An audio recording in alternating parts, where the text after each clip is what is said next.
o Edu Zebini trouxe um vídeo que tem bastante a ver com o tema. Então, você quer só, Edu, apresentar qual que é esse vídeo que eu vim, qual que é a ideia? Parece que é um vídeo em primeira mão, aí é isso, né? Nós falamos tanto de emoção e chegando o Dia das Mães, o canal preparou uma peça para veicular nesse período em que as pessoas ficam tão emotivas. E eu queria, então, que vocês pudessem acompanhar aí, em primeira mão um pouco da emoção que esse vídeo pode trazer, e não sei se é pertinente à nossa discussão, nós vamos descobrir isso a seguir, ok? Então, vou pedir, por favor, para exibir. Nos estádios, algo sempre acontece. Independente do resultado, independente da torcida, tem uma coisa que nunca sai da ponta da língua dos torcedores: a mãe do juiz de futebol. E é por isso que o Fox Sports vem dar um feliz Dia das Mães a elas, que criaram com tanto carinho esses comandantes do espetáculo. Feliz Dia das Mães para você, que é mãe de um juiz de futebol. Fox Sports. Torcemos juntos até no Dia das Mães.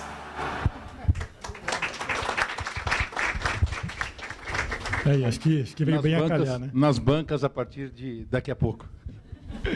Acho que veio bem a calhar.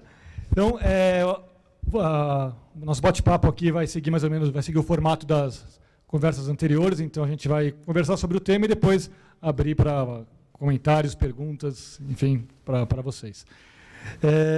Esse tema, emoção e objetividade no futebol, eu lembro que quando eu entrei na Folha, havia uma lenda na Folha que na final da Copa de 94, o Matinas Suzuki Júnior estava ali na bancada.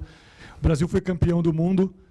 Ele olhou para o campo e continuou escrevendo a matéria dele. Então, para mim, era essa a lenda. Não sei se é verdade, eu nunca perguntei isso para ele. É verdade, ele estava lá numa bancada um pouco acima e ele vetou que todos os repórteres da Folha comemorassem o título do Brasil. Pois é, eu seria punido, então, porque eu acho que eu comemoraria. Mas eu acho muito difícil separar emoção e objetividade. Eu acho que o desafio é justamente balancear emoção e objetividade. Falei isso aqui mais cedo, mas, enfim. Então, eu queria começar com isso, com essa pergunta. Começar com o nosso visitante norte-americano. Saber de todos vocês, é possível separar, para a gente que trabalha com esporte, que tem a emoção ali, como algo intrínseco, é possível separar no relato que a gente passa para o nosso leitor, para o nosso ouvinte, para o nosso telespectador, emoção e informação, emoção e objetividade? Well, there's a saying in American press boxes, and they even make an announcement before football games. The saying is, no cheering in the press box. And during football games, they'll make the announcement, any display of cheering, you'll be kicked out of the press box. So there's a real effort in American sports to try to divide that line. Now, there are emotional moments Existem momentos emocionais you might be fortunate enough to cover. Que você pode ter o prazer de cobrir. Mas eu acho que a emoção de um evento, se ela serve para melhorar a história, então ela é bem-vinda. Ela é parte disso. Mas é difícil se você passa a conhecer as pessoas do esporte que você cobre e você gosta dessas pessoas e elas fracassam. Você se sente mal para elas, mas você não pode deixar que isso afete a sua cobertura. Então, nos esportes americanos, eu diria que realmente não se aprecia. Mas eu acho que nós não temos nada que se iguale à emoção de um jornalista cobrindo um campeonato da Copa do Mundo de seu próprio país. Eu acho que não existe nenhum esporte, nenhum evento esportivo que nós cobrimos, nem mesmo as Olimpíadas, que tenham o mesmo impacto emocional que para nós, como provavelmente seria para vocês. Então, eu não sei como reagiríamos se fosse algo assim. Mas para o esporte americano não existe nada no nível desse tipo de ligação emocional que talvez vocês possam sentir. Inclusive, só fazer, eu tenho aqui um jornalista de rádio, o Tiberê, que é o fotógrafo dos melhores, eu conheço, editor de foto da Isto É, o Zebini, que trabalha com TV hoje, e o Próspero, que trabalha com jornal, com papel, basicamente. Então, acho que tem 4 visões bem diferentes. Então, Tiberê, para a fotografia, como que é isso, essa separação? Então, não só possível, como necessário. Você tem que separar as suas emoções do objetivo, que é fazer a cobertura. Eu posso ilustrar com um caso antigo, já meu aqui. Fui fotografar a estreia do Viola, você lembra disso? No Palmeiras, tinha saído do Corinthians e fez o gol contra o Corinthians. E eu tive que fotografar o Viola comemorando o gol contra o Corinthians. É óbvio, você tem que separar as coisas, está ali para cobrir. Você é um cronista da vida, para mostrar para os seus leitores o que aconteceu, o que está acontecendo. A função tem que ser separada. Mas talvez já tenha uma confusão entre torcida e emoção, né? Uma coisa é você ser passional, você puxar, sei lá, a brasa para a sardinha do seu time. Isso é claro que tem que ser separado, mas a emoção, você numa imagem, você... O momento. O momento, a fotografia esportiva é uma fotografia de vibração, de emoção. Do momento. O momento que você vai contar a história para o seu leitor. Como é que você conta a melhor história? Como é que você vai fazer isso? Jogando toda a emoção de uma partida, de um evento, enfim, para o seu leitor. Quer dizer, a hora que ele receber essa imagem, ele vai sentir, vai saber o que aconteceu no jogo, no esporte que você está fotografando. E isso é fundamental, é óbvio. Quer dizer, a emoção é a vida, e você tem que passar isso de alguma maneira. Edu, talvez a TV seja o meio mais policiado e vigiado pelos torcedores que querem enxergar um viés para um lado ou para o outro na cobertura esportiva. Como vocês tratam isso na Fox Sports? Como você vê essa questão? Então, me preparei um pouquinho para a gente conversar e colocar algumas coisas que eu acho que são bastante importantes antes da gente partir para a discussão propriamente dita. Então, a palavra emoção, eu fui lá no dicionário, como professor de história que sou, né? Fui lá no dicionário e tentar buscar e tentar entender um pouquinho o que é que representa emoção, né? Então, eu encontrei lá, por uma surpresa bastante grande, que... Um minutinho só aqui.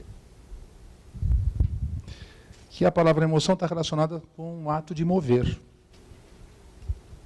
E o esporte é se mover em busca de um objetivo. Então, eu acho que aí a explicação etimológica do que nós estamos tratando aqui, não é indissolúvel. Faz parte do mesmo contingente, do mesmo conteúdo. É impossível você tratar de algo que se relaciona com o movimento sem buscar e entender quais são os sentimentos que movem aquelas pessoas, quais são as emoções que transformam aquele momento. E, por incrível que pareça, quando a emoção, e aí é que há o contrassenso, porque nós temos que pensar na informação como algo absoluto, que chegue, que relate aquilo que esteja passando. Mas a emoção, ela tem, dentro das suas condições, a propriedade de modificar a respiração, a circulação, as secreções, bem como as repercussões mentais, criando excitação, depressão e um quadro de confusão da decisão. Ou seja, ela é o oposto, como sentimento, àquilo que a informação promove. Então, nós, de novo, vamos entrar dentro de uma discussão, né, de será que isso foi exacerbado? Será que isso faz parte do contexto do episódio, do evento, daquela informação? Então, acho que a grande discussão é carregar na tinta ou olhar para o fato e tentar entender quais são os agentes que estão ali presentes para poder explicar uma situação. E, Prósperi, você estava lá acompanhando essa final em 94. Então, conta essa história. O Brasil, 24 anos sem ganhar uma Copa do Mundo, de repente você está sentado numa tribuna de imprensa e o Brasil é campeão do mundo. Você lembra do seu texto, do texto que você escreveu no dia seguinte? Quanto de emoção tinha esse texto? Como você se preparou para escrever esse texto? Olha, aquela Copa foi muito singular. Primeiro eu peço desculpa aí pela voz, que eu estou um pouco gripado, então provavelmente alguma palavra vai sumir aqui. Mas aquela Copa foi uma coisa muito singular para todos nós que estávamos cobrindo pelo Grupo Estado, né? Uma rivalidade muito grande com a Folha de São Paulo. A Folha de São Paulo foi com um timaço para lá para cobrir a Copa, e o Estadão também. Então era uma briga ali diária para ver quem dava a melhor matéria, o melhor furo. Isso foi muito salutar para todos nós.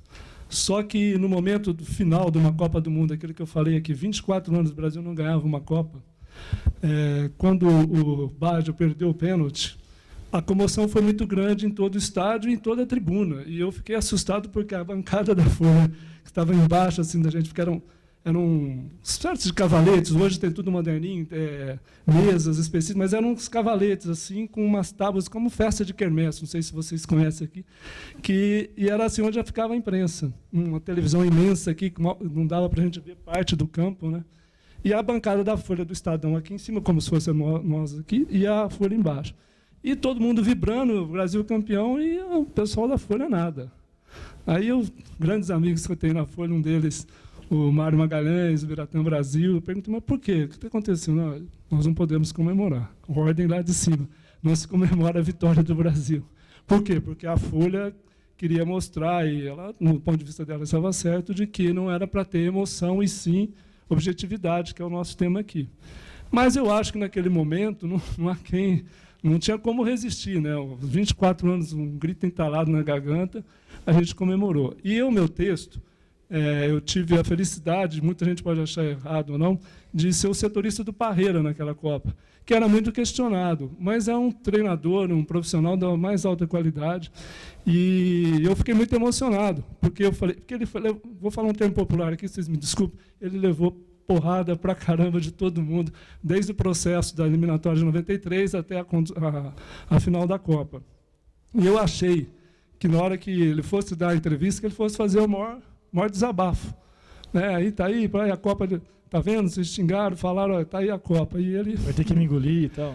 E ele simplesmente falou o nome de uma canção que o Frank Sinatra imortalizou, que eu não me lembro direito, Siga o Meu Caminho, né? My Way, é isso? Mais ou menos isso.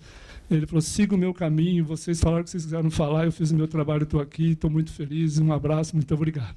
E eu tive que descrever tudo aquilo ali no texto, e confesso que foi um dos textos mais emocionantes que eu escrevi para o jornal, porque se tratava de um grande profissional, o Brasil conquistou uma Copa, e era um personagem que o Brasil inteiro tinha um certo ódio dele, e ele provou que ele estava certo na teoria dele, o Brasil foi campeão.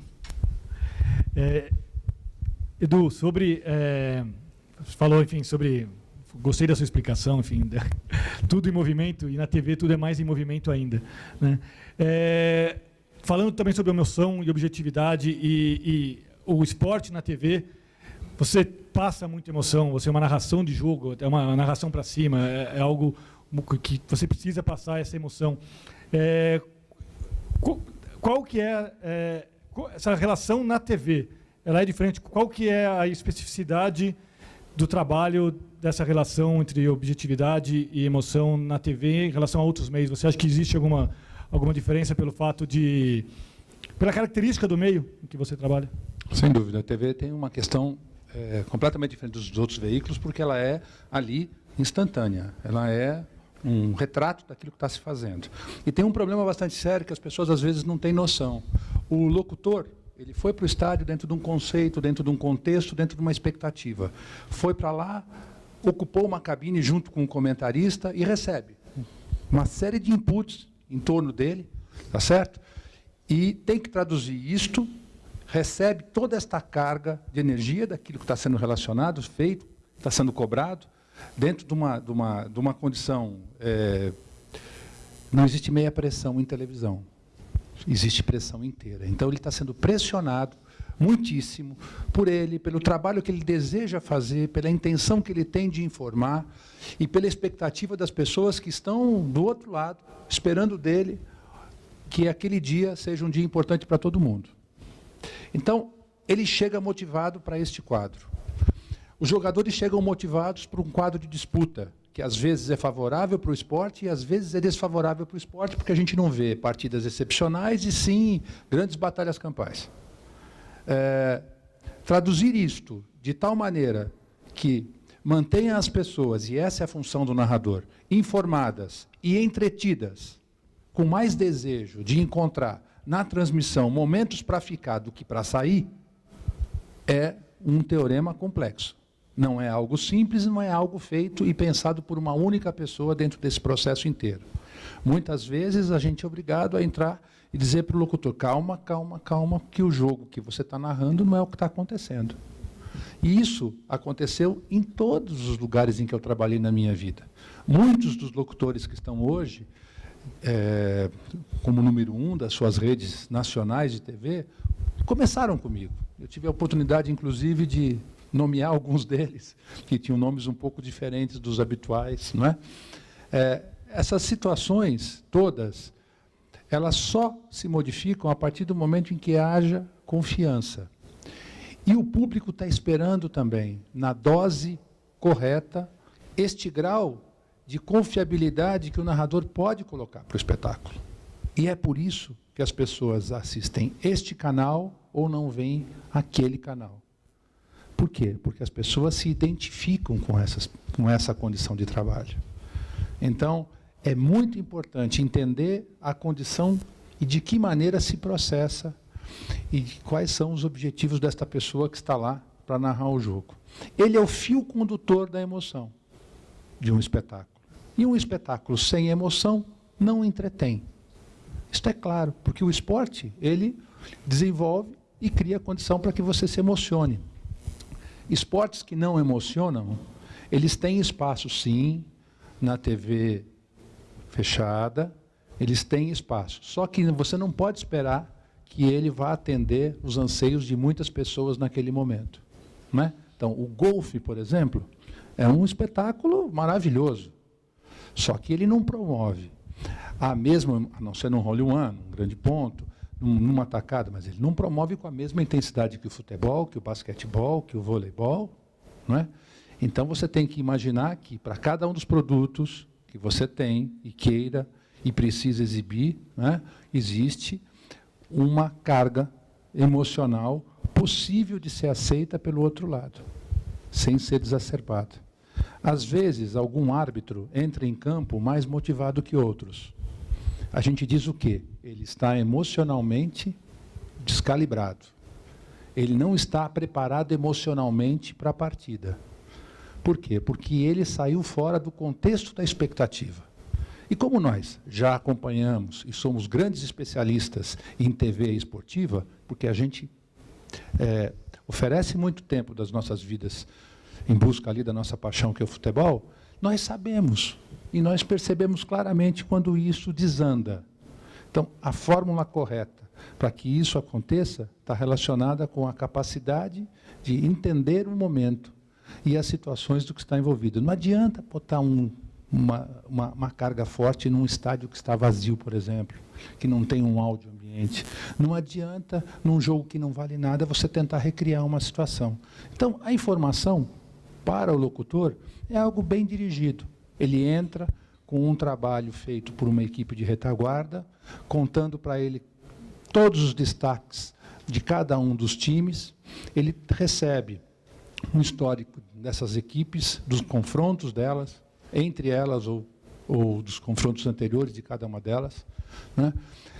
São materiais técnicos, para o qual ele também não deve se apoiar constantemente. Ele tem que imaginar que aquilo deve ser usado como uma ferramenta quando necessário. E aprender a dosar com os seus colegas. Às vezes, numa transmissão, você tem lá alguém maravilhoso, o jogo tal. Chama o comentarista, o que você está achando do jogo? Médio. Isso também, durante o decorrer do trabalho, se modifica. Então, o que eu estou tentando explicar para vocês é que lidar com a emoção de um jogo de futebol nada mais é do que reinterpretar com os olhos e com o interesse de alguém que quer mantê-los ali presos durante 90 minutos de futebol.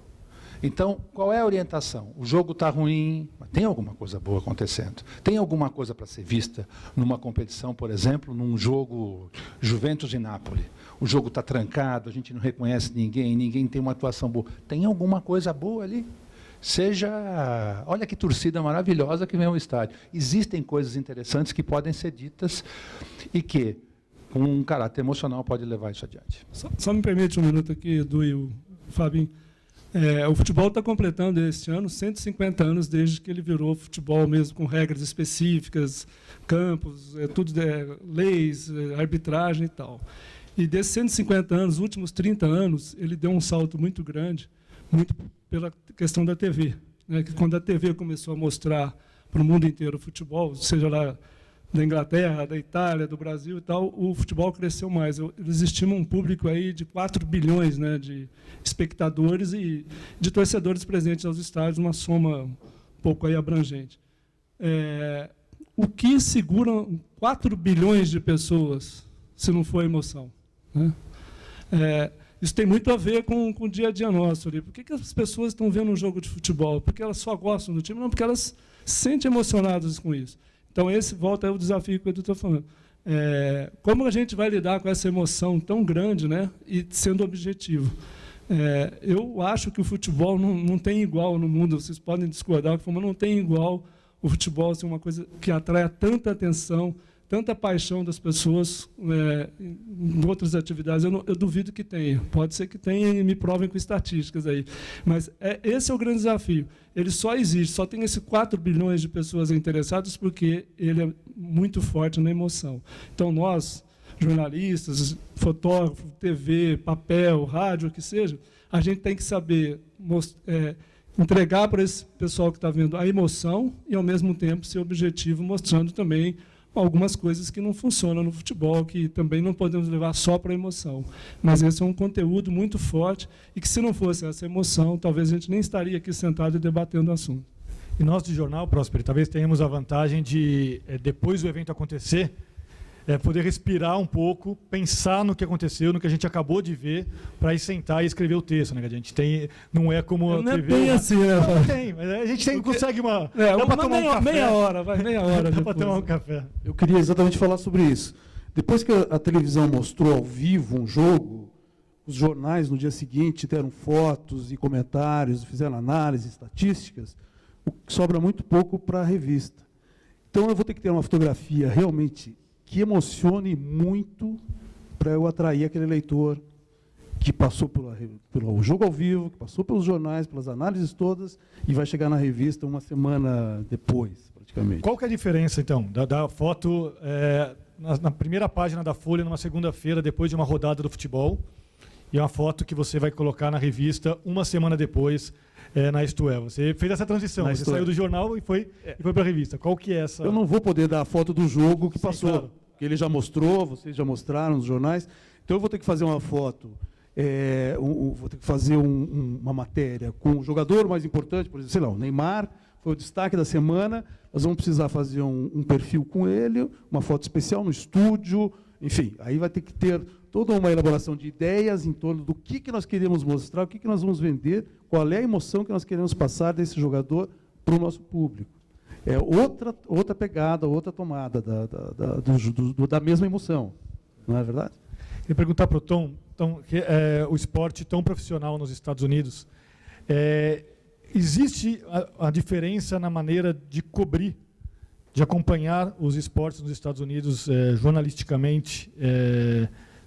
Desse ponto de vista da emoção, existe algum esporte em que o acompanhamento é mais emotivo, é feito de uma forma mais emocional, com o coração? Como que você vê essa questão?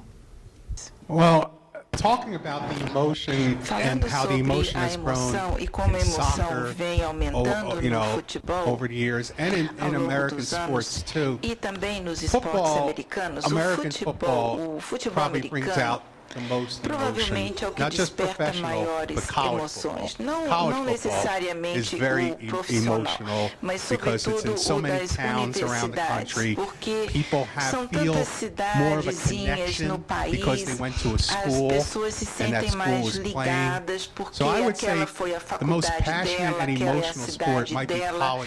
Então, eu acho que o esporte que mais desperta emoções é o futebol das universidades. Followed by the NFL. Depois, eu diria on the que vem subject o of emotion in NFL. sports, and I think it's grown a Eu lot. acho que as emoções no And this is just esporte my own aumentaram muito. Armchair psychological E a minha analysis. explicação is I think de as psicólogo a amador society é de que over numa the past 20 or 30 sociedade years, em que nos we've últimos become more 20 isolated ou from 30 each other anos because nós you nos can be a king in your own tornamos mais home. You can isolados shop uns at dos home, outros. you can read at home, you can Por watch at exemplo, home, hoje you em can do dia it. você pode There's ser o more, rei na there's sua less and less casa. reason for Você you to go out and compra da sua connect with própria people casa, from all você different faz walks of tudo life. de The dentro da only sua casa, connection I você think não precisa left nem sair, for a você lot, at faz least in tudo America, pela internet. really is sports. E aí a única It's the only conexão connection que left sobra com as outras pessoas é o esporte. Divided classes together. A And única the coisa divisions que are é greater than ever capaz de between unir classes as of people in pessoas, America right now. But independentemente sports, de you know, raça the ou businessman classe on social, K Street, the lobbyist on é K Street, roots for the esporte. same team Por that the exemplo, waiter does, who waits on lobista them. They have the de same Wall passion Street and emotion. I pode think that emotion torcer has pelo grown mesmo clube as we've become more isolated que from each other, o because gari na sports is, rua. I think, the only venue E left praticamente eu acho que where a we única all coisa feel que connected to each sobrou other. de what emoção it's no worth. país foi esporte. Uma outra questão, começar agora pelo Tom, daqui para lá, sobre tem a ver com emoção e é o humor. A gente vê hoje o esporte o tempo inteiro se cruzando com essa coisa do humor. Há programas esportivos hoje que mais parecem programas de humor. Existe uma certa ditadura do humor em muitas pautas. Eu fico imaginando aquele repórter do Corinthians que vai fazer um treino e não tem nada acontecendo e fala, caramba, preciso voltar com uma pauta engraçadinha, com uma matéria engraçadinha, senão vou levar bronca, né? E daí o cara vê uma coruja ali em cima da cerca e daí ele faz a matéria toda em cima da coruja ali e tal, para ter uma matéria engraçadinha e dane-se a informação, enfim, dane-se o que eu acho, Fábio Seixas, que o torcedor gostaria de saber, né, se o jogador está machucado ou não. Nada contra o humor. Eu já fiz matéria engraçadinha, mas acho que o problema é a ditadura do humor.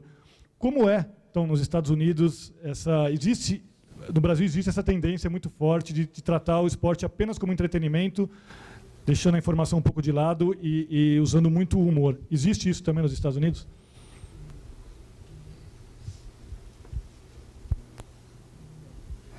Well, I think the idea of news in sports has changed as it becomes more entertainment. I was just having this discussion a while ago about all and there's nothing humorous about this part, about the salacious coverage of sports. People get in trouble doing this, people get in trouble doing that. Lots of troubles of athletes that was not reported years ago. But years ago in the entertainment business, that was a standard. Of reporting. You know, they used to call them the tattletale sheets, the scandal sheets. Well, now that sports is considered more entertainment, all that comes with it, not just the humor, which when you're doing a 2-hour basketball game or a football game, and it's not very good, you have to rely on. But also that a lot of the increase of the negative coverage has become because it's treated more as an entertainment product than a sports product. So that brings the negative, and it also brings the humor, which you would have never seen in American sports maybe 30 years ago. I mean, you know, the humor factor was not there. It's much more aspecto de humor. Agora sim, porque há essa preocupação com o entretenimento. O humor evoca uma emoção também, né? Acho que a coisa anda junto aí, quer dizer, eu não vejo com esse mau humor aí, você brincar um pouco com as coisas, com nada, na verdade. Assim, acho que vale vale o humor, sim. Tem tantas possibilidades de brincar com as coisas que estão acontecendo no futebol. Enfim, eu prefiro, eu gosto, e eu acho que cabe, traz, busca uma emoção também no leitor, enfim. Eu acho que cabe, só questiono se não é um exagero às vezes, só isso. Se não é eu acho que não. Acho que o humor nunca é exagerado, não. Acho que vale, sempre vale. Para mim, sempre vale. Bom, eu acho que, veja, o humor, eu acho que ele cabe plenamente em qualquer cobertura, seja ela na página de política, seja ela na página de cotidiano. O humor ele é fundamental para a vida das pessoas, como o mau humor também é fundamental para a vida das pessoas. Agora, o que eu quero dizer com isso é que o personagem não pode ser maior do que a notícia. O personagem não pode ser mais importante do que, não pode se perder mais tempo com o humor do que com a notícia. E aí há uma inversão. Em vários casos há uma inversão. Existem tendências, nós falávamos um pouco sobre isso, né? Tendências. As tendências hoje estão relativas a buscar um público mais jovem, a colocar o público mais jovem na TV aberta, a tentar entender qual é o universo desses jogadores, quais são os jogadores que fazem mais sucesso, são aqueles que são os mais jovens, são os que brincam mais, que têm mais identidade, vamos levar esse mundo para dentro. Há um erro aí. Nada pode ser gasto. Você não pode gastar mais tempo com humor do que com informação, porque você não está trabalhando num produto de entretenimento. Se isso estiver invertido, aí eu acredito que sim. Por exemplo, num programa humorístico, você tem um jogador de futebol, então você vai fazer humor como a boa e velha família Trapo fez com Pelé e vai se dar super bem, não é? Como outros jogadores tiveram. Agora, num programa jornalístico, aí me chama a atenção e acende um farolzinho amarelo. Também me preocupa muito. Evidentemente que em jornal eu não vou conseguir fazer um programa de humor, porque senão, no outro dia, ninguém mais ia comprar o jornal. Porque o jornal, até pelo jeito de fazer, o jeito que é um jornal, as pessoas querem ver um pouco mais de seriedade lá do que propriamente um entretenimento. Mas tem espaço também no jornal para isso. Eu concordo com o Edu plenamente. Eu acho que essa coisa de o entretenimento ser maior que a informação é uma deturpação completa do jornalismo puro, do que tem que ser feito no jornal. A questão da audiência é que gera muito isso, né? A TV é muito refém disso. Então, principalmente a TV aberta, que precisa de uma audiência muito grande em horários difíceis, na hora do almoço, né? Que todo mundo sai para almoçar, as pessoas estão em casa, o filho está chegando, aquela correria toda. Então, ela precisa de uma coisa para atrair esse público. E aí se apostou muito no humor e tem dado certo pelos picos de audiência. Mas, do ponto de vista jornalístico, no caso aqui nós todos jornalistas, eu acho que está se exagerando muito e isso aí está atrapalhando muito a visão que muita gente tem do futebol, do jogador em si, porque parece que todo mundo é brincalhão, todo mundo tem que fazer uma brincadeira, tem que postar lá no Twitter, qualquer coisinha, e não é isso. Tem espaço para isso, mas eu acho que está se exagerando muito e a gente tem que tomar cuidado para depois não vir cobrar. Porque não tem mais informação sobre futebol, não, porque está se apostando só na brincadeira. E eu acho que isso é muito perigoso. Actually, part of what we talked about this morning, the impact of social media, I think social media has increased the use of humor because now everybody thinks of comedians. É que as mídias sociais têm aumentado o uso do humor. Todo mundo acha que tem uma veia cômica e que pode fazer piada. Eu me lembro que no passado a gente cobria muito o beisebol e os comentários que antes você, no box da imprensa, fazia para o seu colega do lado, hoje você põe no Twitter e 8 já teve mil alguma pessoas experiência vêm. em que você estava cobrindo ali algum jogo e que torcida à parte, não é uma questão de torcida, mas uma questão de emoção por ver o que estava acontecendo ali no campo de jogo, na quadra, enfim, e que te emocionou e que você passou essa emoção ali para o seu público até de uma maneira que tenha depois chamado a sua atenção? Tem algum caso desse para contar? there's two moments that I covered that were like that. They were both very unique. One was a baseball player named Cal Ripken, who played for the Baltimore Orioles, and he was about to break a very important record. Lou Gehrig had played in 2,130 consecutive baseball games, never missed a game for like 13 years, and Cal Ripken was about to break that in Baltimore. And they had come up with a ceremony leading up to it, where in the fifth inning of the baseball game, which is when it becomes an official game, they would, before the Orioles would come up to hit, they would drop the numbers from this big building in the outfield as to what game he was on, and play this inspirational music. And it was building up to a very emotional moment. So finally, when he broke the record that day before 50,000 people, he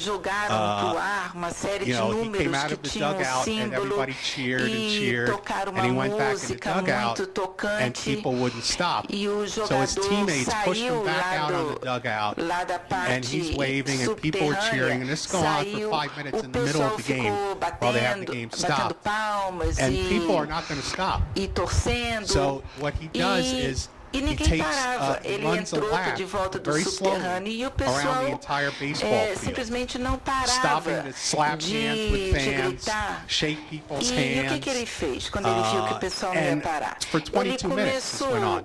In the middle of the game, they just stopped the game. It was like nothing we'd ever seen before. And he was connecting as much as he could with everybody in the stadium.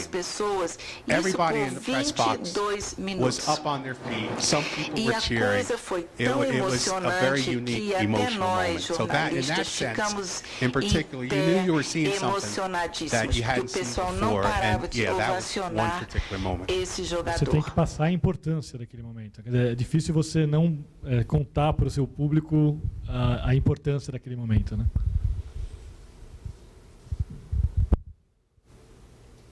Yes, you do. You have to be able to. I mean, because the emotion's part of the story. Porque a emoção faz parte da história. For the people, there's 50,000 people there. There's millions more watching. Even the ones watching can't capture the atmosphere of being at the stadium at that moment. So part of your job, part of the story, is the emotion that was displayed. So you have to capture that as best as you can. Essa emoção e retransmiti-la. Antes de abrir para vocês, vou só contar uma historinha que eu vivi na Fórmula 1 em 2006. Estava cobrindo Fórmula 1 já há 8 anos, eu tinha feito 5 títulos do Schumacher, e o cara era dos maiores ali da história, eu acho que foi o maior da história, mas enfim. E eu estava era Grande Prêmio da Itália, e todo mundo achava que o Schumacher ia anunciar, que ele iria anunciar a aposentadoria dele naquela corrida, mas ninguém sabia ainda.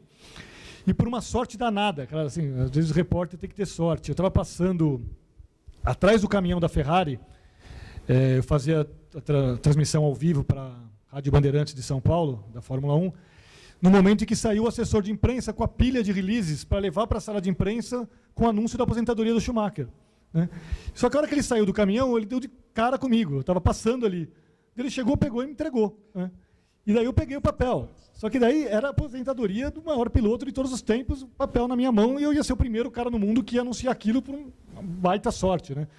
Mas foi menos por isso, menos pela vaidade de ser o primeiro a anunciar, porque obviamente ninguém sabe disso, mas foi pelo valor, pela importância que eu dava para aquilo. Eu falei, poxa, um dos maiores caras do mundo vai se aposentar, né? E está sendo aqui uma das últimas corridas dele. Então, e daí por isso que eu acho que é muito difícil você dissociar. Eu entrei no ar na rádio, chamei o Odinei, o locutor, falei, Odinei, ele falou, e eu li aquele comunicado emocionado, porque para mim aquilo tinha uma importância. Eu estava acompanhando aquilo, estava imerso naquilo há muito tempo, e para mim aquilo foi uma coisa emocionante, né? Então, por isso que eu digo que no jornal você tem uma meia horinha para respirar e tomar um café, mas quando você está ao vivo numa TV ou numa rádio, né, a coisa é um pouco mais complicada. Enfim, então, gostaria de abrir para vocês participação. Quem quiser só levantar a mão. Começando com ela ali, foi a primeira, depois você ficou em segundo e a gente vai embora.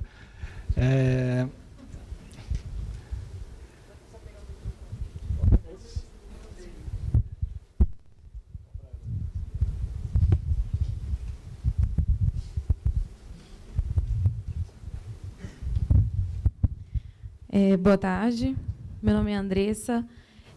Eu tenho assim, um questionamento, na verdade. Em se tratando de emoção, tem emoção por parte do juiz, tem emoção por parte dos jogadores, do próprio narrador, dos comentaristas.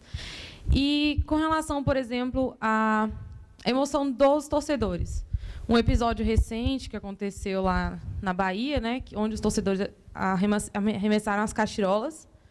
Como fica a postura do jornalista que está transmitindo aquilo ao vivo, diante de um episódio daquele, sendo que ele é brasileiro, véspera de uma Copa do Mundo, e, enfim. Como que aquele jornalista vai lidar com aquela situação? Uma forma bem simples. Tem que ser o Edu, que é da TV, né? Não tem jornal um pouco mais... De uma forma bem simples.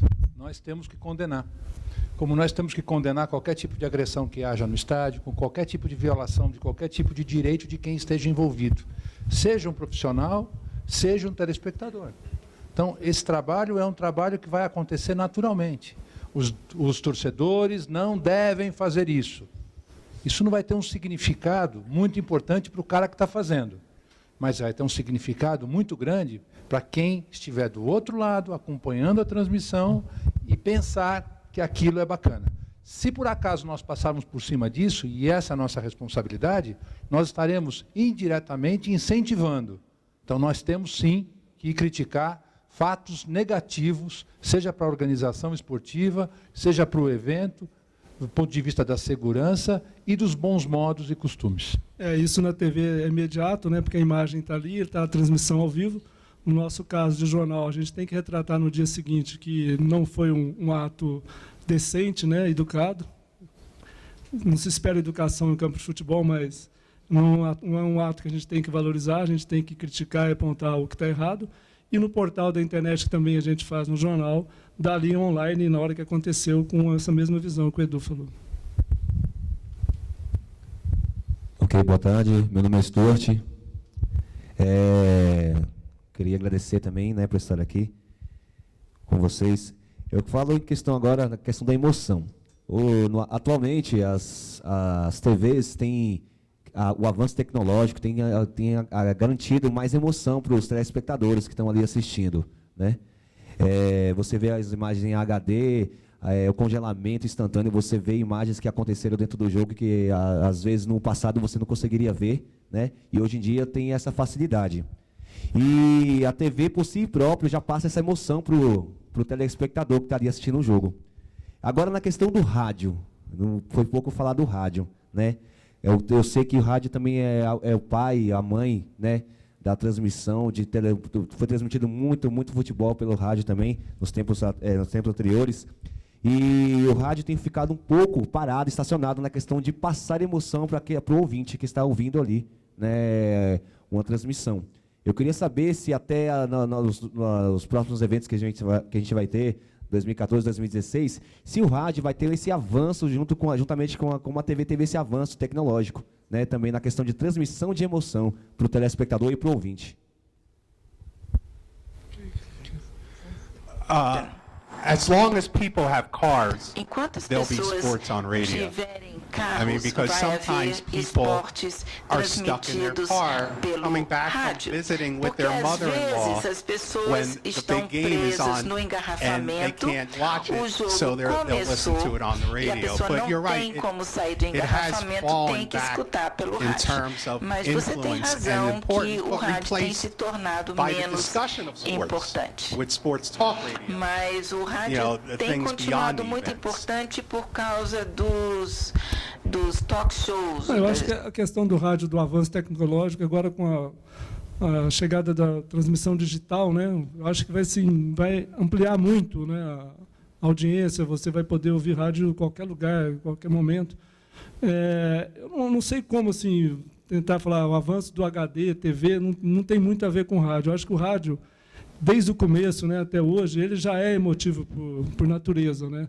Não sei como avançar mais nisso. Eu acho que vai depender muito dos profissionais que estão ali trabalhando no dia a dia, tentar transmitir essa emoção que você está vendo no HD. Eu, como fã de rádio, eu acho que o rádio tem esse papel fundamental e nunca vai perder isso.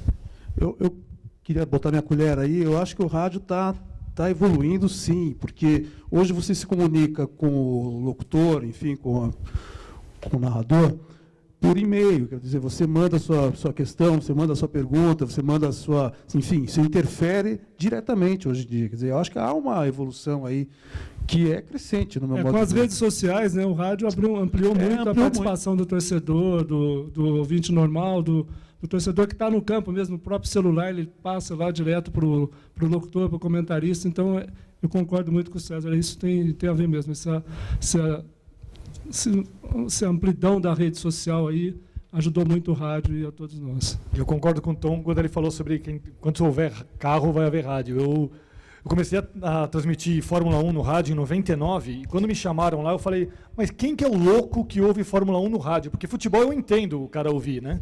Mas quem é o louco que fica ali, 30ª volta, vai, Schumacher, o cara fica imaginando aquilo, mas o que é isso, né? E tem um monte de louco que ouve, então tem um monte de gente que ouve, que é o cara que é o fã do rádio, é o cara que é o fã daquele narrador, daquela equipe, é o cara que tem a versão à TV, a narração da TV, que é ouvir a gente, é o cara que está no domingo de manhã indo correr no parque, indo visitar a sogra, indo visitar alguém, enfim, é esse público. Então, existe, acho que o rádio ele não só é uma enorme escola para profissionais, para jornalistas, uma sensacional escola, como é uma escola de fãs, né, de torcedores, acho que forma torcedores, né, o rádio. Ela ali. Boa tarde, Natália Mendes, sou repórter da BBC. A gente sabe, a minha questão não é nem tanto sobre emoção, mas sobre objetividade, subjetividade. A gente sabe que a grande maioria das pessoas que se aproximam do esporte é porque gostam do esporte e, possivelmente, muito provavelmente, torcem para algum time. Então, eu queria saber o que vocês acham, se o jornalista deve assumir que torce para um determinado time ou se deve vestir aquela manta da imparcialidade. Posso começar aqui? Bom, eu sou de São Paulo, sou mineiro, moro em São Paulo há 32 anos. Evidentemente que eu tenho um time, e o meu time é o Palmeiras.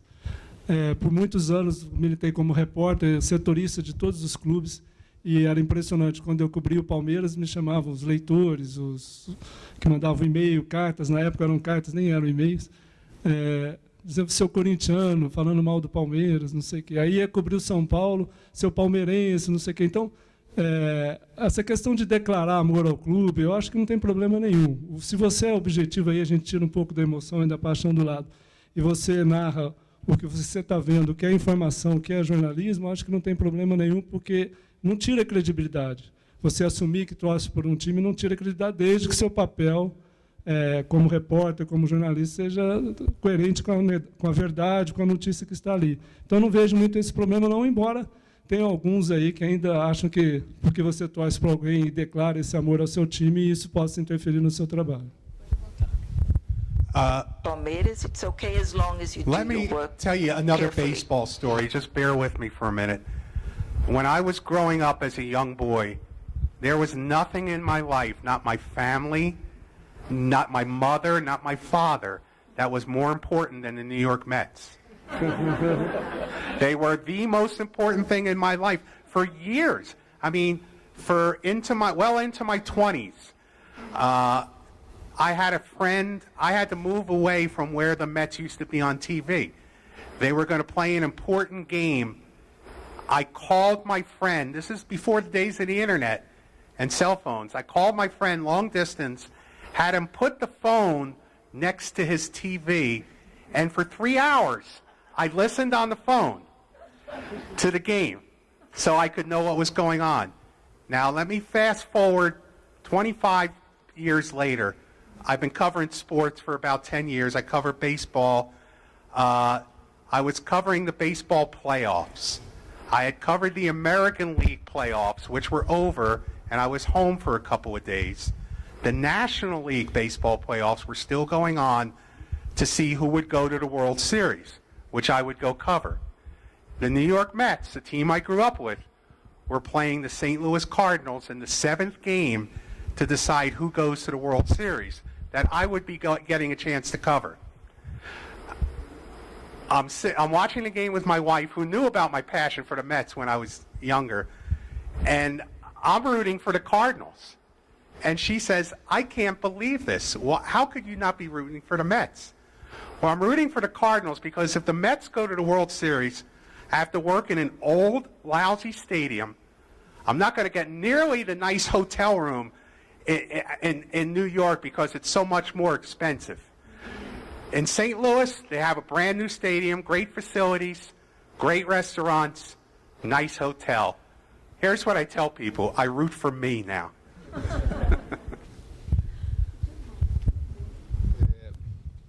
Eu acho que não há nenhum tipo de problema alguém falar das suas paixões. Nenhuma dificuldade. Eu, por exemplo, sou palmeirense, né? Todo mundo sabe disso. E, às vezes, não escolho, por exemplo, Libertadores agora, Libertadores de América, a gente escolhe alguns jogos para transmitir. Teve oportunidade que eu não escolhi o jogo do Palmeiras. Isso não é a continuidade da casa da gente. Primeira coisa. Isso do ponto de vista da organização e do planejamento. Segunda coisa, importante. O torcedor do Palmeiras, do Corinthians, do São Paulo, o narrador que estiver trabalhando e for torcedor de um desses grandes times que estiver envolvido numa transmissão, ele não pode torcer durante a transmissão. Ele não pode torcer durante a transmissão. Ele pode, sim, analisar os pontos, ele pode ficar bastante contente com a vitória desse time ou daquele.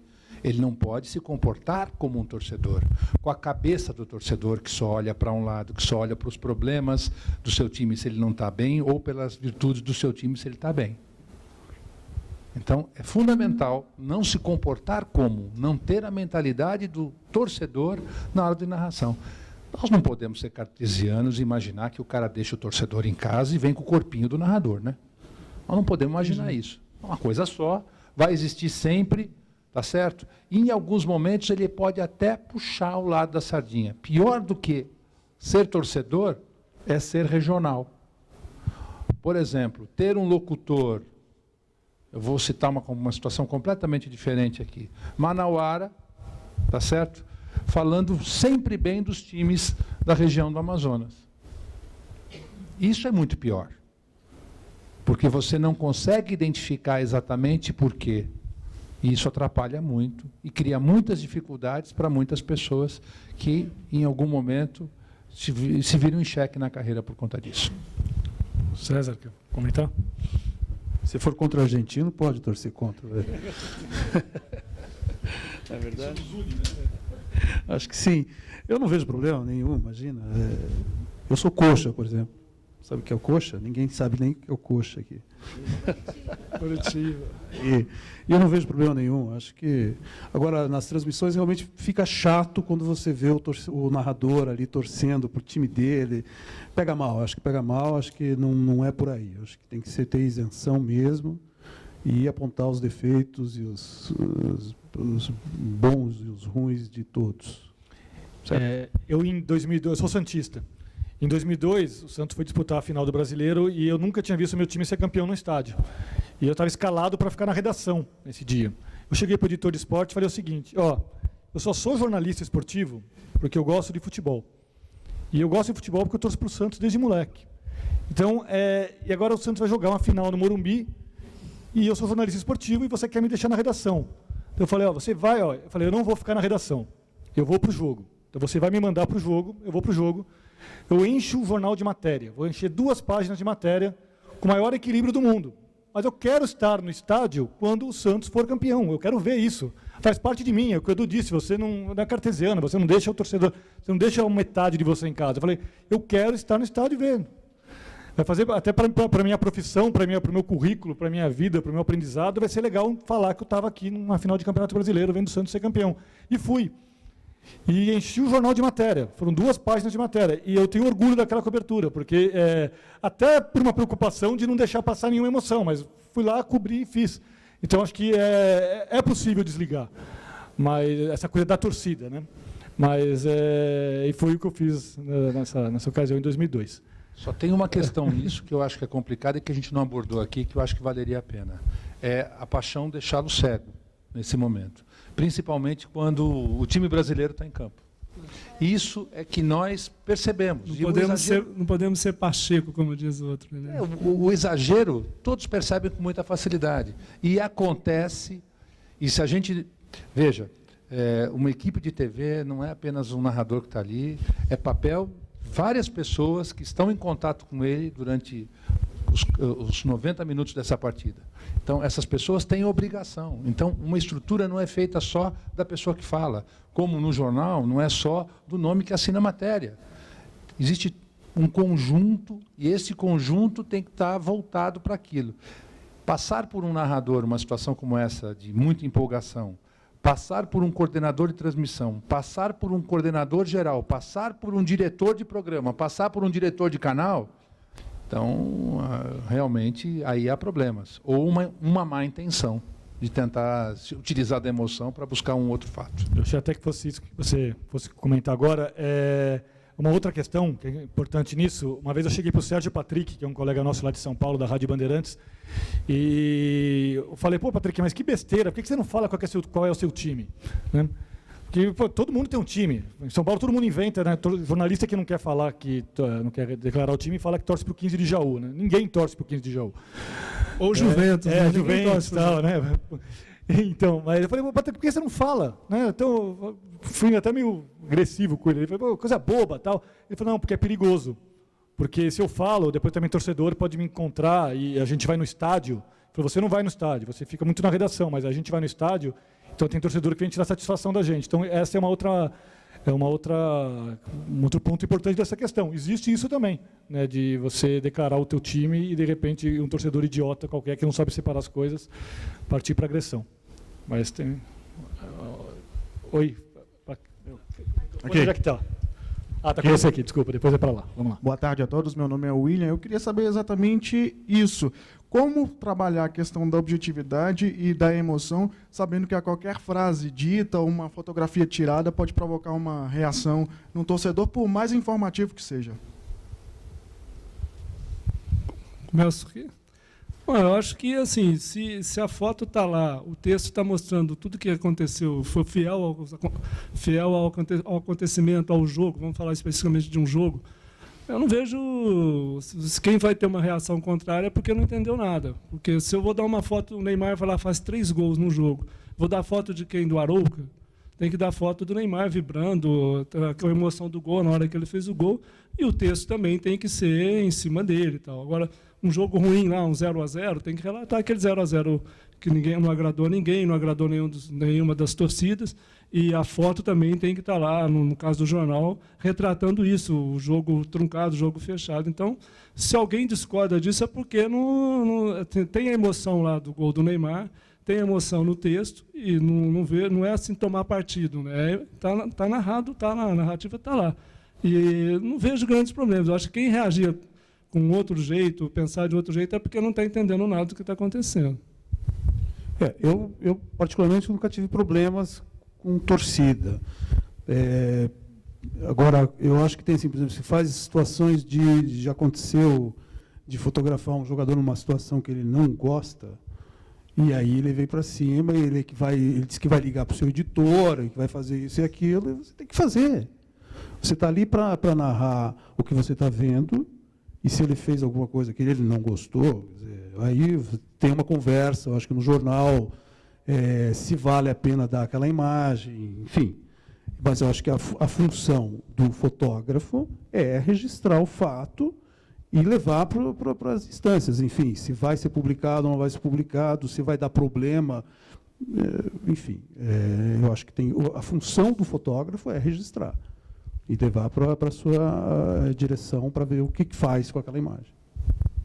And then you see what you're going to do with it. You want to make sure you're fair above everything else. If you wrote the article, and as you're writing the article, you question yourself, am I being fair in presenting what happened? As long as you believe you're being fair, you really can't worry about the consequences of what a fan may think. Now, I try to do, because I write for a newspaper too in Washington, and I've been a newspaper man most of my life. If I write a critical column of a player or a team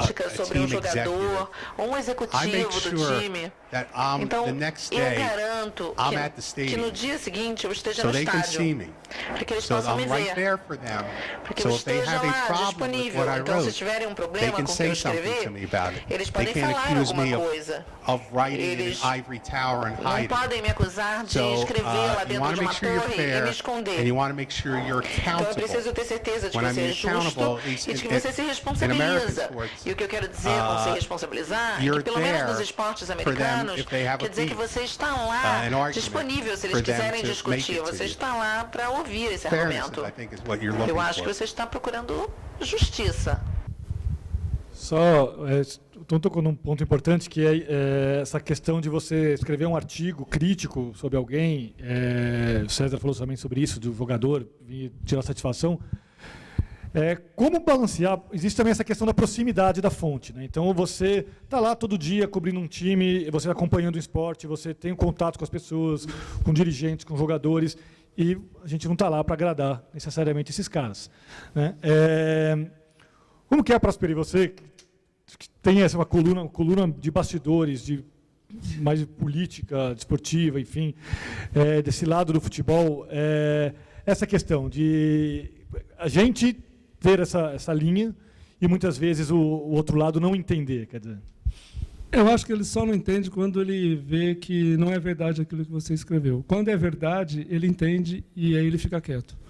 Se o que você escreveu, a sua fonte não concorda, aí ele vai te questionar, aí ele vai, porque ele tem argumento. Quando você escreve a verdade com off ou sem off e tal, ele não tem o que falar. Então, eu acho que essa cobrança que vem dos jogadores, treinadores, dirigentes ficarem satisfeitos com a cobertura jornalística ali no dia a dia, é muito disso. Se você não sei lá, refém da verdade ali, se você não narrar realmente o que aconteceu, você está dando um monte de argumentos para eles te criticarem, te cobrarem, né? Então, acho que, nesse ponto de vista, se no bastidor, você, próximo de uma fonte, a fonte te passa, confia em você, você também tem que confiar na fonte e poder dar informação. E aí, se tiver algum ruído, é porque ou ele não foi muito, ou a fonte não foi muito convincente com aquilo, ou o que você escreveu também não representou muito do que ele falou. Mas eu não vejo muitos problemas não quando se narra a verdade. Como tratar, Edu, essa questão da intimidade com o personagem que a gente apresenta? Você pode ter amigos, você pode ter, mas profissionalmente você tem função. E quando você está no momento cumprindo a sua função, ambas as partes, se realmente é seu amigo, tem que saber entender e vai entender. Eu nunca tive nenhum tipo de problema porque eu nunca deixei essa confusão se estabelecer na relação. Não me conte nada que eu não possa levar para o meu veículo de trabalho, por favor, porque eu levarei. Isso não existe, não existe um outro comportamento do jornalista que não seja esse. Por outro lado, existem outras relações profissionais de contratos que você está comprando um evento, você está buscando, e aí você tem normas já estabelecidas, termos de confidencialidade, que tem que ser, e aí você tem que respeitar o teu empregador e respeitar a empresa para a qual você trabalha. Então, nós temos que separar situações empresariais de situações em que você está colocado como um repórter. Isso é muito importante, porque senão nós vamos fazer uma confusão grande e ninguém vai ter amigo relacionado com absolutamente nada. Me contou, eu conto, é mais difícil. Só relatar rapidamente um acontecimento. Semifinais do Campeonato Paulista, Filipão, treinador do Palmeiras, Tite do Corinthians. Era o Tite, acho que era do Tite. Já era o Tite. E uma fonte me bateu que o árbitro do jogo, que ia a sorteio, que não era um sorteio, era uma malandragem, nunca teve sorteio de arbitragem nenhuma, e que era o Paulo César de Oliveira. Isso gerou um descontentamento de parte de pessoas dentro do Palmeiras e felicidade total no Corinthians, porque o árbitro tinha um histórico de péssimas arbitragens com o Palmeiras. E, na época, eu ainda era do Jornal da Tarde, foi capa do Jornal da Tarde, quem apita o clássico é Paulo César de Oliveira, e o sorteio ia ser no dia seguinte. Os caras da Federação Paulista cometeram um erro gravíssimo de não tirar o nome dele do sorteio fajuto. Por quê? Porque o jornal publicou, era muito simples, tira lá, né? Então, o jornal errou, quis falar e tal. Só que, como tinha feito um acordo, um acordo amarrado entre os dirigentes do Palmeiras, os dirigentes do Corinthians, que ele seria o árbitro, não tinha como mais romper aquele acordo, porque o jornal saiu no dia que ia ser o sorteio, né? E aí gerou uma confusão muito grande. A Federação Paulista falando que ia me processar e tal, muitos me xingaram, falaram que eu era mentiroso, que era um adivinho, que eu era um mágico, não sei o quê. E não aconteceu nada comigo, ninguém me processou, ninguém falou nada, porque era verdade. Foi feito um acordo, o sorteio era fajuto, era manipulado, e ia dar o Paulo César de Oliveira como deu. E eles não tiveram, assim, como não conseguiram quebrar o acordo da noite para o dia, e saiu o árbitro lá. E fizeram uma pressão danada com o jornal, chamaram o diretor do jornal e tal, e não aconteceu absolutamente nada. Por quê? Porque era verdade. Uns 10, 4 ou 5 minutos. Ele aí de branco, por favor. Bom, meu nome é Léo Rodrigues, eu sou jornalista do Portal ABC, e eu queria um pouco seguir nessa discussão, né, da questão da objetividade e da questão do jornalista torcedor, né. Eu assim, estudei um pouco assim, na universidade, um autor que eu gosto muito, que era um professor falecido da Federal do Rio Grande do Sul, Adelmo Genro Filho. Ele dizia que um dos grandes desafios do jornalismo era a gente tentar superar essa ideia de que a subjetividade nos diminui, né? Cria uma impotência do jornalista diante do trabalho dele. E ele apostava na exploração dessa subjetividade, né, como forma de desenvolver o jornalismo. E eu acho que o jornalismo esportivo ele vai muito por aí, né? Eu acho que o grande desafio é esse, né? A gente entender qual que é o papel da subjetividade e não diminuir ele diante do nosso trabalho. E aí eu concordo muito com o Eduardo quando ele fala que não vai ter jeito, né? Por mais que se tome algumas medidas, o narrador, o comentarista esportivo, o jornalista esportivo, uma hora vai escorregar, né? Porque não tem jeito, a gente não consegue ser 100% isento o tempo inteiro, né? Então, alguma hora vai escorregar. Então, me parece assim, a opinião que eu tenho é de que o grande desafio hoje, né, do jornalismo, e eu acho que passa muito pelas empresas, né, e pelas redes de televisão e pelos jornais, é de tentar construir uma regionalização dos recursos humanos, né? Porque, e aí é até uma posição que eu queria dividir para a gente levantar esse debate, e eu acho que é até um pouco polêmico. Eu acho que hoje a gente pega os jornais e pega as TVs, os principais comentaristas, os principais colunistas, eles são muito vinculados ao Rio de Janeiro e a São Paulo. E aí eu queria, assim, eu sou de Minas, eu sou atleticano, e aí queria levantar até uma discussão que começou a se levantar no ano passado, quando se teve aqueles questionamentos de arbitragem dos jogos do Fluminense, né, e todos aquelas jogos polêmicos que teve, e que começou a se discutir, por exemplo, o histórico do Campeonato Brasileiro. Se você pegar de 2004, né, são 9 anos até agora, todos os campeões foram de Rio e São Paulo. E nós tivemos polêmicas com o Grêmio, com o Cruzeiro, com o Inter, numa expulsão escandalosa do Tinga, num pênalti no marcado. No ano passado teve essa discussão. E a gente vê que, às vezes, os grandes veículos acabam que essas grandes discussões assim, que a gente poderia discutir do ponto de vista da regionalização do esporte, no caso do futebol, eles acabam que não levam para frente. Então, eu queria que vocês comentassem um pouco isso. Assim, qual que seria esse desafio para a gente poder regionalizar mais as opiniões, né, os comentários? Eu acho que esse é um desafio que está patente assim, na imprensa. Existe uma coisa em televisão, o subjetivo, ele só pode ser considerado subjetivo quando você termina a transmissão. O subjetivo de Almeida pode sair jogando a qualquer momento. E uma coisa boba, simples e prática pode mudar o panorama completo de uma partida de futebol. Qual seria a imagem mais importante do último jogo do Atlético contra o São Paulo? Quando você encontra um jogador chorando copiosamente porque não pode continuar na partida. Se os gols e se a movimentação toda, se o jogo tivesse terminado ali. Então, o subjetivo, que seria analisar o drama daquele jogador e a emoção daquele jogador para tomar a parte pelo todo e o todo pela parte, né, poderia te levar a um quadro diferente. Eu entendo claramente quando você fala sobre essa questão da regionalização. O problema é o seguinte, o rio que passa no meu município, no meu bairro, na minha rua, ele é mais importante. E essa frase importante do poeta português continua se refletindo nas nossas vidas. Claro que será assim, sempre. E quando o modelo que está super exposto na estrutura não corresponde, eu me sinto naturalmente agredido. E aí eu vou buscar o quê? Eu vou buscar o jornalismo local, que me sustenta. Essas informações todas que você teve estão aí. Estão querendo sacanear os mineiros. Isso o Calil vai fazer 50 mil vezes, vai dizer isso antes das competições, vai procurar, isso tem que mudar essa ordem, tem que mudar esse histórico. O São Paulo diz, me sinto prejudicado, porque isto faz parte e envolve a paixão. Quem consegue se colocar e se pronunciar com mais veemência tem importância. Na Itália, o principal centro futebolístico regional é a região de Turim, é a região mais rica, é a região que promove. Nós não podemos separar situações do poderio econômico relacionado com a mídia. Não podemos separar. Os anunciantes, a produção, a quantidade de pessoas, tecnicamente, onde é que nós temos maior desenvolvimento operacional para poder se instalar? A Fox escolheu o Rio de Janeiro para se instalar.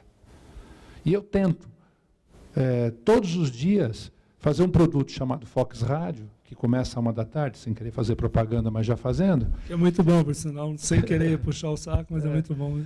Tentando envolver a crônica esportiva, e ele chama a Fox Rádio por isso, porque nós queremos ter a liberdade de conversar com jornalistas esportivos do Brasil inteiro, que estejam voltados. E a gente olha sempre com o olhar do Rio e São Paulo, porque ele pasteuriza. Ele já está assumido, de maneira geral, por toda a população. Quanto mais pessoas reclamarem, melhor será para todos nós. Por quê? Porque isto é o teu direito de dizer, vocês não estão nos representando. E nós teremos que fazer um esforço na sua direção. E isso é muito importante, tanto para o jornalismo como para os movimentos sociais, de maneira geral. E o jornalismo sempre vai refletir toda a movimentação que existe na sociedade. Parabéns aí pela sua avaliação. Eu pedi para falar antes, inclusive, que o próximo... Eu gostaria de acrescentar um pouco aí, voltando mais para o lado do jornal. Né? Ele foi falando da TV, eu falo um pouco mais do jornal. Os grandes jornais de Minas dão aqui espaço para o futebol paulista, por exemplo. Pequeno, grande. O Estadão, há 2 semanas atrás, deu uma página de uma entrevista com o Cuca, falando da filosofia dele de futebol, tal, porque é o técnico do momento. Então, essas discussões, assim, porque 90% do nosso noticiário é do futebol paulista. Nós somos um jornal de circulação nacional, mas a base nossa é São Paulo. Os anunciantes são de São Paulo, a maioria é de São Paulo. Então, é natural que a gente fale mais de São Paulo. Mas não deixa de ter esse olhar, né, para as outras regiões. Demos um perfil, há um mês atrás, do Zé Roberto, do Grêmio, falando que ele era o melhor jogador do Brasil fisicamente, com a idade dele e tal. Então, assim, essa regionalização, eu acho que é mais assim, um complexo assim, de quem não está sendo representado ali nas grandes capitais, só que é muito difícil. Por exemplo, se você pegar um debate em Minas, eles vão falar praticamente do futebol mineiro. Não vão falar muito de São Paulo, Rio e tal. Então, essa discussão, como você tem a visão lá de BH, a gente tem a visão de São Paulo, só que São Paulo abrange o Brasil inteiro. É difícil você assim, trazer o debate para nível nacional de todos os problemas do futebol brasileiro. Ao mesmo tempo, a gente ainda consegue fazer alguma coisa. Eu falo mais do Estadão, nós fizemos várias matérias falando que o orçamento dos clubes de São Paulo e um pouco do Rio são 4 vezes, 5 vezes mais que os de Minas, por exemplo, do Sul, os direitos de TV. Ver quem ganha mais, quem recebe mais da TV, você ver, os grandes patrocinadores, qual a receita do Corinthians comparando com a do Cruzeiro. Então, é evidente que o debate fica mais restrito mesmo a São Paulo e Rio. Eu concordo, você tem razão, acho que a gente deveria ampliar um pouco mais, mas essa discussão está no nosso dia a dia também. Não como deveria, mas está. É muito importante entender que a cobertura que é dita nacional, ela está baseada no Rio e em São Paulo, que gera o maior movimento, tanto de pessoas, de consumidores, quanto de anunciantes e de situações envolvidas. Por outro lado, ela só vai se modificar se as pessoas solicitarem, se as pessoas buscarem, se as pessoas se movimentarem para. Eu tenho todo o interesse em ampliar. Agora, a minha prioridade é resolver problemas que o meu concorrente já tem como resolvido. Eu só vou buscar algo novo quando eu entender que aquilo vai fazer a diferença dentro do meu contexto. Estou sendo muito verdadeiro com vocês. Então, por exemplo, nós já estamos instalando um escritório em Belo Horizonte, estamos instalando um escritório em Porto Alegre. Nós queremos ter reportagens diárias, porque falta material diário. Agora, quantas notícias eu tenho com uma equipe voltada para o mercado de Belo Horizonte por semana? Quantas matérias eu consigo traduzir no nível nacional de importância dentro deste cenário? 3 por semana. Uma mesma equipe em São Paulo, eu sou capaz de gerar 20 conteúdos numa semana. Percebe? O nosso negócio, televisão, vive de um processo de escala, que é industrial. Não vou dizer que entre o porquinho sai salsicha, não é exatamente assim, mas é um processo industrial. Então, você tem que valorizar bastante para poder conseguir fazer sua cobertura nacional, se transformar o mais nacional possível. E eu torço muito para que os times fora do Rio de São Paulo consigam. Só que a dificuldade já começa por aí, por não estarem nos principais eixos. No principal eixo, que é o Rio de São Paulo, onde ele tem mais receita, onde ele tem mais facilidade, onde ele tem mais exposição. Quantos jogos de transmissão num Campeonato Brasileiro são transmitidos para a Praça do Cruzeiro, por exemplo? 3? Em 38 rodadas? 4? Né? Mais 4 do Atlético? Agora, quantos jogos vocês veem de times que não têm? Que vocês não têm no estado? Vários. Por que isso acontece? É pela mesma razão em que a cobertura se dirige. Mas tem para mais 2 perguntas? Então, começando com ele aqui na frente. Oi? Então, primeiro ela e depois terminando aqui. Bom, voltando a essa paixão que cega, que é quando a seleção brasileira está jogando, eu vejo que quando o time joga mal ou quando o time perde, parece que tem um certo cuidado dos comentaristas, para nos informar uma coisa que nós já estamos ali vendo. Então, eu gostaria de saber de vocês como esses comentaristas eles podem sair dessa superficialidade, dessa análise, e ser objetivo nessa cobertura e, inclusive, dar os adjetivos que são impostos naquele momento difícil. Só completando um pouquinho, talvez, até que ponto o comentário do futebol hoje em dia se exige um comentário, ou se aceita um comentário puramente subjetivo, jogou bem, o Corinthians jogou bem, ou um comentário PVC cheio de estatísticas e de números? Para onde vai o comentário esportivo hoje? Talvez o Edu de TV possa falar. O comentário esportivo hoje vai pela análise daquilo que está acontecendo dentro do campo, por intermédio de quem, de alguma maneira, consegue visualizar e mostrar este panorama e este cenário do que aconteceu ou está acontecendo durante a partida. Perceber quais são as modificações. Então, essa semana mesmo, a gente discutiu bastante sobre isso no canal. A gente estava desenvolvendo um programa e um dos técnicos prestava um depoimento dizendo que o meio é corporativista. O meio dos técnicos é corporativista. E que os técnicos falam o que interessa um para os outros. Muito bem. Da nossa parte, qual é o nosso trabalho? Nosso trabalho é mostrar o que o time pretendia fazer na partida, como ele encontrou o adversário, quais são as atitudes que ele modificou no transcorrer da partida para conseguir o seu objetivo, e, ao final, se conseguiu o seu objetivo ou não, quais são as razões que propiciaram a dificuldade para esse time e, obviamente, que serão as vantagens do outro time que estará sendo analisada nesse momento. Então, essa é a maneira pela qual um comentarista se coloca em relação à transmissão esportiva. Quando termina essa partida de futebol, e vamos dizer que nós estamos falando de um jogo do Brasil, e o Brasil jogou contra a Inglaterra e, obviamente, venceu, né, por 3-0, mas não jogou bem e fez 3 gols no contra-ataque. Ora, o comentarista, nesse momento, vai dizer o quê? O Brasil joga mal, vencendo por 3-0? Não, o Brasil explorou os contra-ataques. Uma das suas armas e uma das suas possibilidades, ou a grande arma inglesa contra o Brasil foi usada contra o feitiço, foi usado contra o feiticeiro. Existem várias formas de se colocar. Nós não podemos vender a seleção brasileira dentro de uma transmissão esportiva com resultados positivos, tentando levar em consideração as questões táticas. Porque o técnico, quando entrevistado na coletiva, vai dizer o seguinte: eu realmente pensei exatamente isso.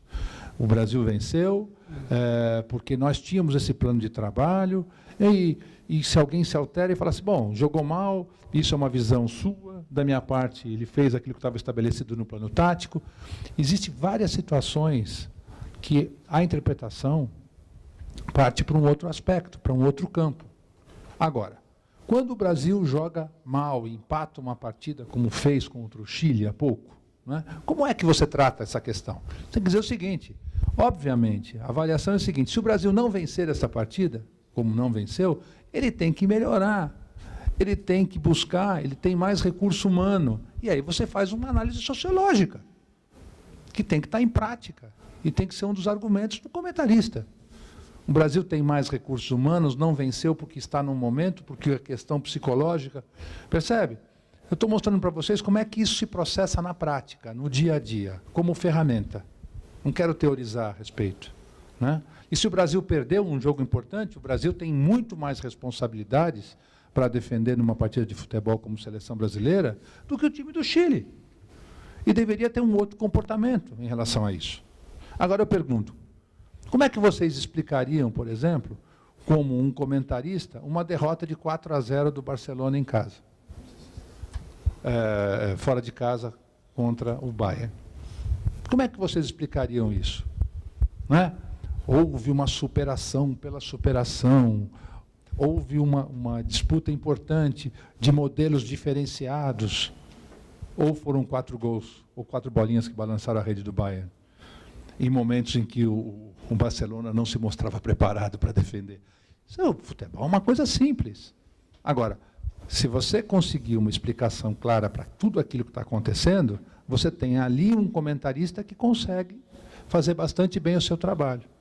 E a identificação é sua. Nós optamos normalmente por ter um jornalista e um técnico. Por quê? Porque são realidades diferentes. Nós não conseguimos ter um jornalista e um técnico em todas as competições. Então, nós queremos sempre que, nas finais dessas competições, a gente possa fazer o cruzamento dessas duas especialidades muito importantes. Okay? Antes de passar para ele, para terminar, última pergunta, só fazer uma pergunta para o Tom. Aqui sobre, falei sobre números, sobre estatística. Estatística é uma coisa muito do esporte americano. Você tem números o tempo inteiro, você faz scouts o tempo inteiro, é algo que já vem de décadas. Como não tornar isso uma coisa chata, maçante para o teu consumidor de informação, enfim, para o seu ouvinte? Como passar esses números sem afogar o seu ouvinte com esse monte de estatística, essa montanha de estatística que existe no esporte americano?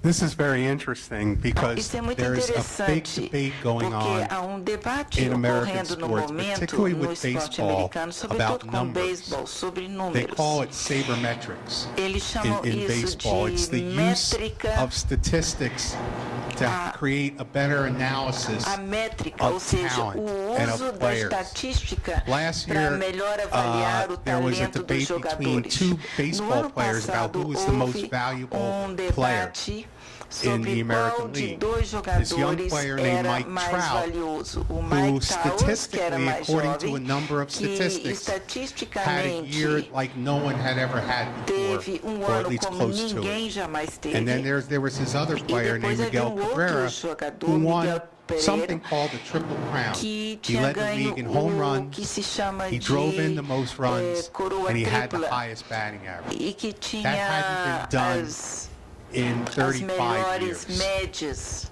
So you had a debate who was the MVP, most valuable player.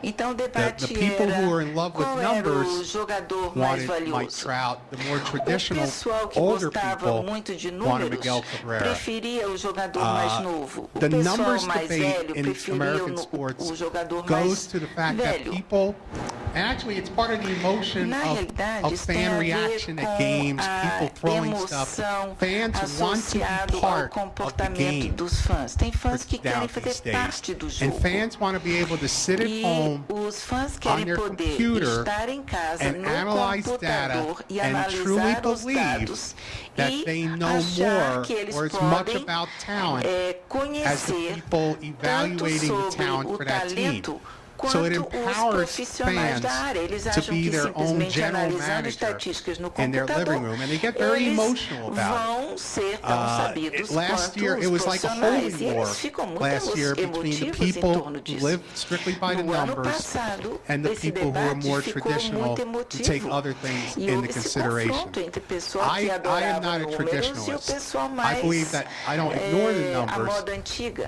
but they're just a tool. Eu And there are acho people os who think números they're importantes, absolutes. mas eu acho que So os this is a números big são debate right apenas now. uma I'm not one who ferramenta. embraces numbers Eu não when I'm sou telling a louco story, por just the números. opposite. Eu, So I quando try estou to avoid contando uma that. história, eu não fico But dando uma opção it's, de números. you know, I mean, I've been accused of being a Eu já fui dinosaur, of acusado being de old ser school, jurássico, because de I ser don't live and die antiquado, by these statistical porque analysis eu não that exist today. me And pauto it só happened por in American essas politics this estatísticas. year, where Isso Nate aconteceu na Silver from the política New York Times americana basically este ano, predicted quando on Neil statistics Silver analysis of voting patterns, tentou how every state would vote como in the cada presidential election. He estado turned out to be right. ia votar nas That started eleições with sports presidenciais. in America. E So ele there's estava a big certo, ele debate right now as to the value of estatisticamente numbers antecipou and how a much you should votação rely dos on. estados. E essa tendência toda de estatística começou no esporte. Nessa longa carreira de trabalho relacionado com esporte em televisão, eu aprendi coisas muito importantes. A estatística explica tudo. Dados estatísticos vão explicar qualquer situação. Porém, a estatística foi desenvolvida para criar e montar um cenário pré. E o futebol é o esporte, é o maior avassalador de estatísticas que existe. E a outra coisa que eu termino sempre quando falo de estatística é o seguinte: o cliente com a cabeça no forno, o pé na geladeira, a barriga dele vai estar com 36 graus e meio, ou seja, ele vai estar ótimo. E isso é estatística. Então, para o esporte, isso funciona de uma forma diferente. Vou contar uma historinha rápida de estatística. No Brasil e Argentina, na Copa de 90, jogo 0-0, o Brasil massacrando a Argentina e o Maradona fez uma jogada, o Canija fez o gol 1-0. Mas antes disso, o Dunga acertou um chute na trave. Aí acabou o jogo, tal, o Menotti, que tinha sido treinador da Argentina em 78, né, todo mundo... mas foi uma injustiça se aquela bola do Dunga entra, bateu na trave, aí ele falou assim, olha, vocês estão enganados. Em 5 chutes do Dunga em estatísticas, 5 iriam para fora do estádio. Aquele lá ele acertou na trave. Quer dizer, então foi um acaso aquela bola na trave dele. Que não, quer dizer, mostrando que a estatística ali estava furada ali, né? Que se ele faz o gol, a estatística do Dunga é por terra. Então, por isso que eu acho que a estatística tem o seu ponto de vista legal para examinar depois, como o Edu falou, mas durante o jogo, acho que não conta absolutamente nada. Última pergunta, para encerrar, por favor. Oi, boa tarde. Eu sou Guilherme Carvalho, sou formado em jornalismo pela Universidade Católica daqui de Brasília. A Copa de 2014 ela vai ser, possivelmente, a primeira Copa da maioria das pessoas. Vai assistir pela primeira vez uma Copa aqui no Brasil. Pouquíssimas pessoas assistiram a Copa de 50 e vão ter oportunidade de assistir aqui de novo. Vai ser a primeira vez para muita gente que está assistindo e para muita gente que está cobrindo também. Então, provavelmente, essa coisa de emoção vai estar muito presente nessa Copa. Vai ser um prato cheio para boas histórias, por exemplo. E eu queria saber de vocês quais são as possibilidades que vocês esperam, como imprensa, de abordar essa emoção que, com certeza, é o que se espera, pelo menos, vai estar abundante aqui na Copa.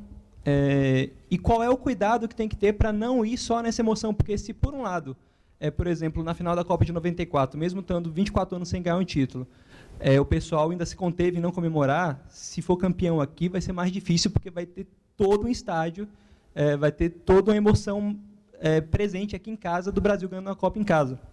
Então, eu queria saber essas duas coisas. O que vocês esperam como imprensa abordar essa emoção do pessoal assistindo a Copa aqui no Brasil, e se vocês acham que realmente tem que ter um cuidado, quais são os cuidados que vocês já prevêem para não ir além da conta nessa emoção daqui da Copa do Brasil? Posso começar? Bom, eu acho assim, eu sou um pouco otimista, eu concordo, assim, o Juca falou muito aqui, o Caio, assim, eu concordo com quase tudo que eles falaram, mas eu acho que a imprensa, eu vou começar a fazer um prova para depois explicar o que você tem. Eu acho que a imprensa hoje está com uma agenda muito negativa da Copa do Mundo. Parece que a Copa do Mundo é a pior coisa que aconteceu no Brasil. Só se fala mal em roubalheira, estádio, superfaturamento, que não sei o que, e eu faço parte disso, que eu sou mídia. A gente está deixando de lado um pouco da agenda positiva da Copa. O que essa Copa proporciona para o país, e isso tem um pouco a ver com o que você está falando. Por exemplo, negócios e oportunidades que a gente tem aí. Eu tenho certeza que está cheio de nerdzinhos aí por aí tentando descobrir um aplicativo novo para o celular, para a Copa, o outro que vai fazer bandeira, o dono de uma pastelaria que vai inventar um pastel diferente para trás. Então, uma série de coisas por aí acontecendo, isso desde do negocinho bem pequeno, bem rasteiro, até esses grandes empreendimentos que o da PEX falou, eu esqueci o nome dele, desculpa aí pelo... Que ele relatou aqui de quantas oportunidades a gente vai ter na Copa do Mundo. Juntando tudo isso, com a emoção de se cobrir uma Copa do Mundo, eu cobri 6 Copas. Todas as Copas que a gente foi cobrir, quando falava do Brasil, sempre as manchetes eram sensacionais do lado do Brasil. Massacre na Argentina, que vem a Iugoslávia, que não sei o que, o placar fazia lá no começo dos anos 70, caricatura, os brasileiros matando o leão da Inglaterra. Sempre foi muito ufanista em cima da seleção brasileira. Em todas as Copas, né? As Copas que perderam, as Copas que ganharam. Então, eu não vejo que vai ser muito diferente. Vai ter um ufanismo, é evidente que vai ter isso. A gente está no nosso país. Se você pegar os jornais da Itália, quando a Copa foi na Itália, era a Itália azul, que só se falava nisso. Na Alemanha, nossa, a Alemanha ficou uma comoção com a seleção da Alemanha, embora não tenha conseguido. A França, quando conquistou a Copa lá, os jornais, o L'Équipe, dava até raiva de trabalhar lá, porque o L'Équipe era a França e não tinha mais ninguém no mundo. E eles eram um espetáculo comovente. A Champs-Élysées lá lotadíssima, todos os jogos, era uma festa absurda. Eu acho que se o Brasil for bem, como seleção brasileira estiver indo bem durante a Copa, vai proporcionar tudo isso. E não vejo muito problemas em tentar administrar isso. Vamos narrar a emoção que tem que estar lá, e tem que ter lá o lado informativo mesmo, a verdade. Também não vamos falar lá, a seleção está indo super bem com 3 empates. Não vamos falar isso. Mas eu acho que esse lado da emoção vai estar muito presente em todos nós, da imprensa, principalmente. O torcedor em si, quem não gosta de futebol vai se envolver muito com a Copa do Mundo. Como o Juca disse aqui um pouco antes, vai ser uma festa. Então, quando se tem uma festa, você narra muita alegria. É lógico que vai ter um intruso ali, meio chato, vai querer estragar sua festa, querer estragar a bebida, a comida, mas sempre tem coisas muito boas para falar. E eu acho que não vai ser muito difícil separar isso. Eu acho que a imprensa, por enquanto, no meu ponto de vista, a gente está muito atrelado a essa coisa de denúncia, de que tem corrupção, não sei o quê, que eu não vejo em outras áreas. Vou só citar um exemplo aqui. Lá em São Paulo se construiu uma ponte absurda lá, que vira mais cenário da Globo, né, do que para facilitar o trânsito. Não adiantou quase nada para o trânsito, se gastou milhões daquilo lá e ninguém questionou por que se investiu tanto naquela ponte, que é um novo cartão postal de São Paulo. Agora, um estádio, Morumbi, Taquerão, é toda hora crítica. Então, eu acho que esse lado negativo da Copa está muito impregnado agora, mas daqui a um ano, quando começar mesmo para valer, vocês vão ver, isso eu tenho certeza que vai acontecer, como essa festa vai ser interessante e como a imprensa vai tratar isso com seriedade também e com emoção.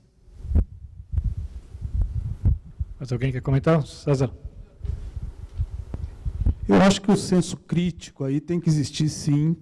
Quer dizer, está se gastando um absurdo, está se fazendo coisas que não precisava ser feito, a gente sabe disso. E agora, vai ter um ganho, evidente que vai ter um ganho. A alegria que vai existir no Brasil e tudo que se vai proporcionar, esses negócios paralelos, já está acontecendo. Quer dizer, vai existir um ganho, sem dúvida nenhuma. Agora, a crítica aos gastos, esse desmando eu acho que tem que ter crítica, eu não estou dizendo que tem que ter, aliás, tem que ter mesmo, é o nosso papel. Agora, só crítica que eu acho que é um pouco exagerado. Tem que ir lá, tem a denúncia, tem superfaturamento, tem que mostrar. Teve problemas lá aqui, compras de capas de chuva, que não chove em Brasília, no período da Copa do Mundo, foi um escândalo e tal, o coronel foi exonerado e tal. Tudo bem, tem que ter a crítica, mas eu acho que a mídia está muito voltada só para a crítica. Estão deixando de ver um outro lado interessante da Copa. Sem dúvida, o povo brasileiro vai ganhar muito com isso. Eu acho que a gente tem uma oportunidade aí de aprender com todo mundo que vem para cá, vem um monte de gente do mundo inteiro para cá, e a gente tem a oportunidade de aprender, de fazer negócio, de crescer com isso também, entendeu? Eu acho que nesse primeiro momento a crítica é importante, mas vamos ganhar muito com isso, sem dúvida. Legal. Quer encerrar, Edu? Os investimentos na Copa serão muito grandes. Muitas divisas virão para o Brasil. Eu vou contar para vocês que 4.000 jornalistas estarão presentes aqui. Serão mais de 250 empresas investindo mais de $1 milhão cada uma delas em serviços no Brasil. Isso não é pouca coisa, isso é bastante coisa. Agora, quando você fala qual é a nossa expectativa, a minha expectativa, a expectativa do meu canal para um evento como esse, eu te digo o seguinte, eu vou reproduzir Nelson Rodrigues. Pátria de chuteiras. É o que nós esperamos encontrar. Nós esperamos que num dia de jogo do Brasil não haja uma pessoa sequer pelas ruas que não esteja trajando ou utilizando um adereço amarelo. É isso que nós esperamos. E é isso que nós vamos dizer para as pessoas que nós esperamos dela. No confronto e no dia a dia. E se o Brasil não for bem, nós vamos cobrar de todas as instituições que estão envolvidas na formação dessa seleção, que teria que representar o esporte, que é a maior paixão nacional. Senhores, muito obrigado. Aprendi mais uma vez com todos vocês aqui. Obrigado a todos. A Sandra vai encerrar aqui.